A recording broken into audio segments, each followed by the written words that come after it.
Enjoy. The biggest thing that I think, how old are you? 23. Yeah, my answer, and I'm sure Jay's answer makes sense, and I'm sure a lot of people have answers. My answer is, I think you're beating yourself up too much. I think you're being impatient for the side stuff. Okay. Like, I didn't really start like doing what I needed to be doing for myself until I was 34 with Boehner, right? Like I was kind of in the liquor store building business from my family. So I'm just thinking at 23 in a world where you do want to spend time with friends and family, which I think is healthy.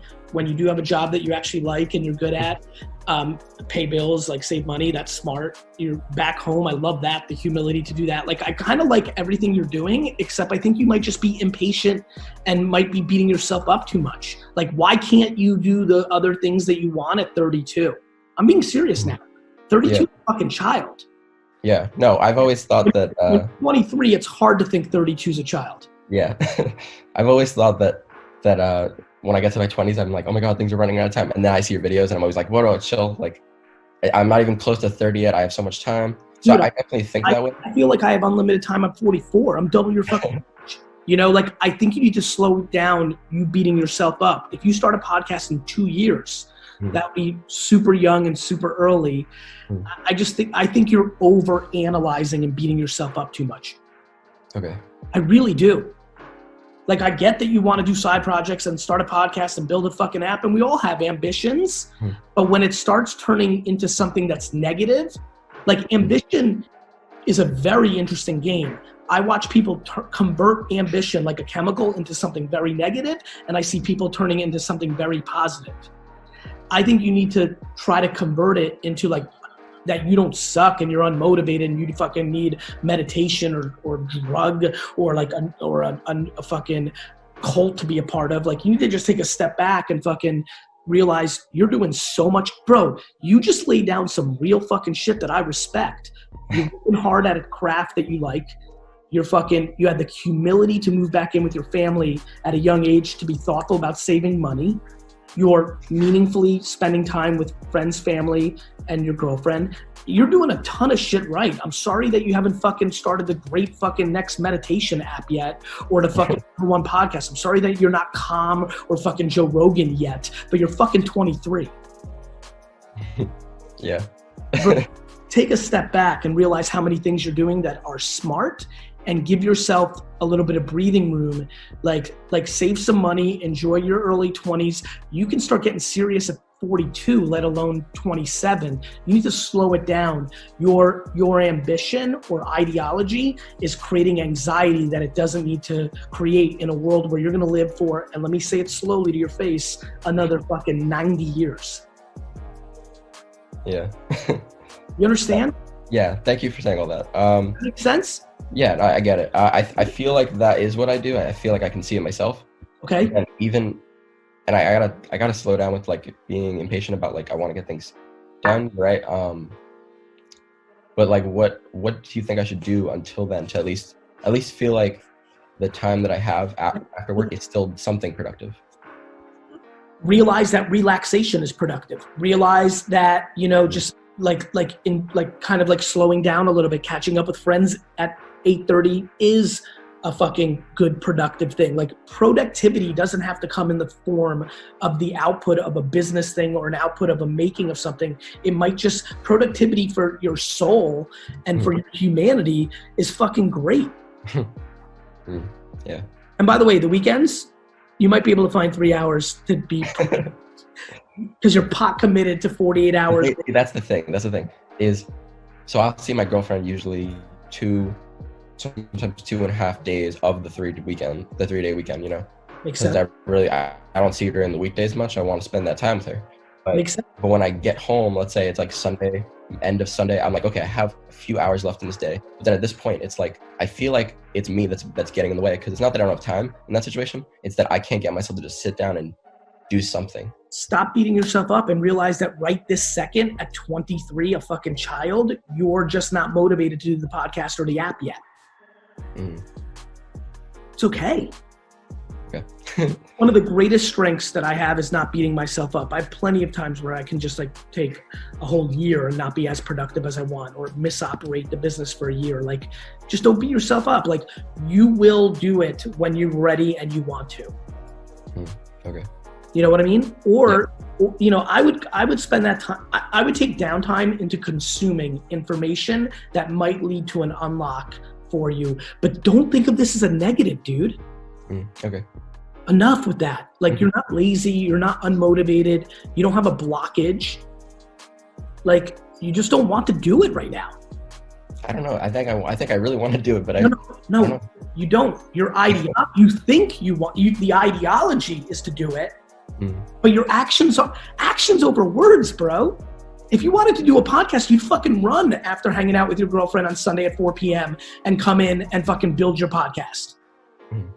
You like the idea of the podcast. You like the idea of the app. You like the idea, but right now you don't want to do it. So you think I want to do it, just not yet? Maybe. I also am scared that you want to do it because theoretically it looks good to you in your ideology versus it's actually in your fucking soul. I don't know. I mean, I'm an animator at Nickelodeon, which is great. I love animation. Huge. But I think my real passion is actually helping people and then focus on content. Let's start there. Okay. Like let's focus on TikTok. Lay in your bed Sunday afternoon, literally flip the phone, fuck the lighting. Look at how shitty our both settings are right now, and just talk to the fucking kids. You want to help people? There's an unlimited amount of kids on TikTok. There's an unlimited amount of opportunity right now on TikTok to get organic reach when nobody knows who the fuck you are. There's an unlimited opportunity for you to look at the trending hashtags, pick one, figure out how you want to talk about it, and tell kid a story about how at 23 right now you're struggling, and I know you're 16 and I'm still a kid, and I talked to GaryVee last week, and like, you want to help people? Good news. It's called flip your fucking camera around and talk to the fucking world on TikTok specifically, because you'll get reach, because that platform still has organic reach, and you'll be able to help a bunch of kids, and you were just a kid 4 minutes ago. Talk. Okay. Right? Everybody wants to help the world, but then they want to make it complicated and build like a $7 trillion app that costs a lot of money and is slow and takes 9 months and raise capital and find a fucking development partner. It's all fucking unpractical. Take your fucking phone, flip it to your fucking beautiful face, and fucking tell somebody something. Okay. Make sense? Yeah, it makes sense. Scratch that itch. If you like me, if you like Shetty, like, I get it. I'm listening to you, right? Cool, try it. Just tell a story. Right now, people should tell stories. Tell a fucking story on TikTok. Call it story time, right? With fucking Matt, you know, and just fucking tell a story. Be like, hey, when I was 16, this fucked up thing happened and I got through it, and you can too. And that just might help one fucking kid on the other side, and then you'll scratch the itch of helping.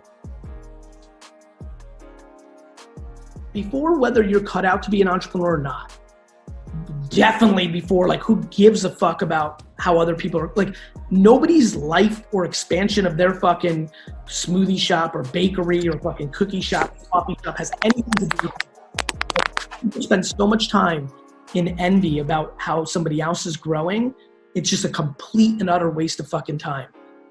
If you start with you like it, and I kind of believe you, like, I watched you with the customer and even just the way you just answered it, so I actually believe you, which excites me. What you need to spend 100% of your time on is the customer. Like, spend every minute that you're worried about Melissa's milk shop and Karen's cookie shop. Every second that you spend on that, focus on your fucking customer. Ask them, like, that customer you just served, ask them what, like, hey, what else could we serve here that would excite you? What else do you want? Like, how do you like it? Like, a complete obsession about your customer. You like it, complete obsession about your customer, everything else has a real high chance of working out. It doesn't matter if you're cut out for it or not, whether you debate it in your head or your uncle's debating it behind your back, or if I'm deciding from the sidelines, it actually doesn't matter. What ends up happening ends up mattering, including you failing in this venture and then restarting it a year and a half later with a different spin on it, and fucking winning that time, and then being able to shove in everybody's face who said you weren't good enough. And most of all, Ashley, if you like it, you're fucking winning. You have to understand that. If you actually like it, you're winning. There's plenty of people who are building successful QSR companies or who are making a ton of money in their job who hate it, who are losing compared to you. I'd rather stress about making a mortgage payment because my business sucks shit, but love building that business, than fucking having a fucking golf club membership, but fucking hating my job, because that's fucking 50% of your life. You take away sleeping, fucking work, is that, I mean, are you kidding me? If you fucking love it, you fucking won. Of course we want it to be successful, but debating whether you're cut out for it right now or not, or worrying about somebody else doing well is dog shit. Fuck that. If I am intending to make a kind of content, right, through YouTube, new media, Instagram, TikTok, all that stuff, and I feel like there's a possibility that it could ostracize me from the people that are closest to me by the nature of it, how do I get over that? What's the move? Easy, by realizing that anybody who'd be ostracized or not like you as much about you talking about something that you're passionate and interested in talking about is somebody that is not something that you need to be valuing. They need to love Gotcha. you, all of you, all the true of you. Like, you, what are you gonna live a fake life? Like, you're gonna maintain friends and family predicated on things that you, like, you're literally not gonna talk about the things that you want to talk about in life because your best friend or your mom or your uncle or your younger sister or your homies are gonna think it's weird or inappropriate, or like, you don't want that. You don't want those friendships anyway. I mean that. True. And I promise you, don't underestimate friends and family. They tend to step up. Okay. You know, it's an interesting thought, right?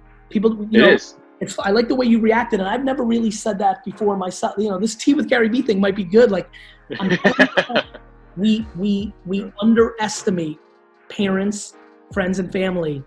I think they tend to step up more because 80% of them actually love you and they want to love you for your true self. I think you need to put out the things you need to put out in the world. Cool. Okay. Is it political? Is it sexual? Is it weird? Like, what is it? Not even that serious? No, like, basically, like, firstly, I've like never been myself my whole fucking life. Like, that's just the facts of it. Because Andrew, actually, go ahead. Yeah. Because because basically, like, essentially, no one knows that I swear like a sailor. Like, no one knows like my interest and shit like that. Just because it's like, I feel like probably because what's up? Because you have to be a good boy. Exactly. But like the content that I want to make, I want it to be as honest as possible because I want to document like, essentially growing up, like when you're way fucking behind. Like, I'm 23 and like I'm in a spot where it's like I have to become like a real person, and I feel like it's something a lot of people can relate to, and I want to document that journey. One, just to have the content of it to practice for the future, and also in case anyone like needs any help, they can pull from that.